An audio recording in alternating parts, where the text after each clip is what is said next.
नमस्कार, आपका स्वागत है आपके अपने YouTube चैनल संस्कृति ज्ञान विज्ञान मनोरंजन में। दोस्तों, पुराने ज़माने में राजा महाराजाओं के 100 से भी अधिक पत्नियां होती थी।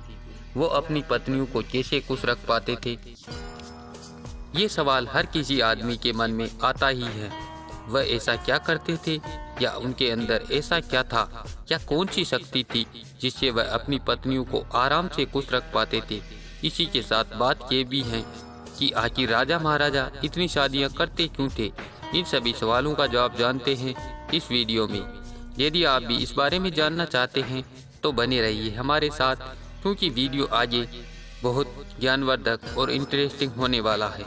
दोस्तों, 100 या 100 से अधिक पत्नियां रख पाना कोई आसान बात नहीं है। ये एक बहुत बड़ी बात है, क्योंकि आज के समय में 100 से अधिक पत्नियों को रखना तो छोड़ो, आम आदमी या फिर कोई बड़ा आदमी ही क्यों ना हो, जिसके पास पैसा धन दौलत सब कुछ हो, किसी भी चीज की कोई कमी ना हो, वह भी अपनी एक पत्नी को भी पूरी तरह से खुश नहीं रख पाता है। पुराने जमाने में राजा महाराजा कई शादियां करते थे। इसमें इनका राजनीतिक और आर्थिक लाभ भी निहित था। पुराने जमाने के राजा महाराजाओं की बात करें या इनके निजी जीवन की बात करें तो इतिहास में इनके निजी जीवन को पर्दे के पीछे छुपाया गया है। पर लोग कहते हैं ना कि दीवारों के भी कान हैं, तो उसी के चलते हमें ये जानकारी इतिहास से मिलती है कि उनकी निजी जिंदगी भी बहुत दिलचस्प और रंगीन हुआ करती थी। दरअसल राजा महाराजा एक से अधिक शादियाँ राजनीतिक मैत्री राज प्रसार के लिए तो करते ही थे, लेकिन कई राजा महाराजा ऐसे भी हुआ करते थे जो अपने निजी स्वार्थ और शरीर की प्यास बुझाने के लिए कई शादियां करके कई पत्नियां रखते थे। ये अक्सर उनका शौक रहा करता था कि वह कई रानियों के साथ शारीरिक संबंध बनाए।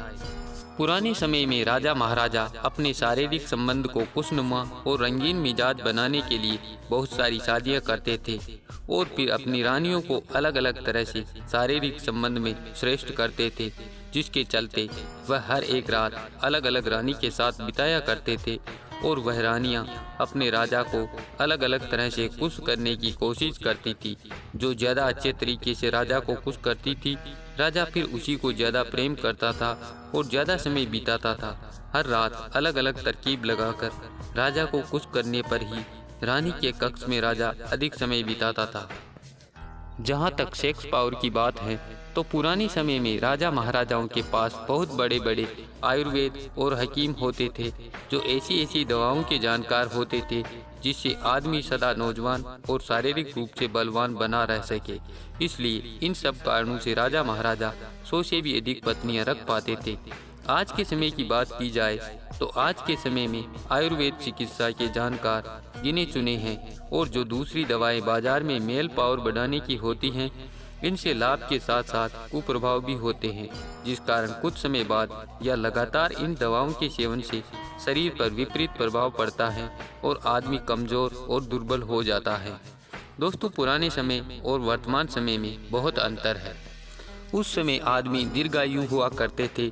आज के समय में आदमी 100 वर्ष से भी कम जी पाता है। उस समय आदमी शुद्ध हवा ले पाता था, शुद्ध भोजन और शुद्ध पानी पीता था। आज के समय में ना तो सांस लेने के लिए शुद्ध हवा है, ना खाने के लिए शुद्ध भोजन है।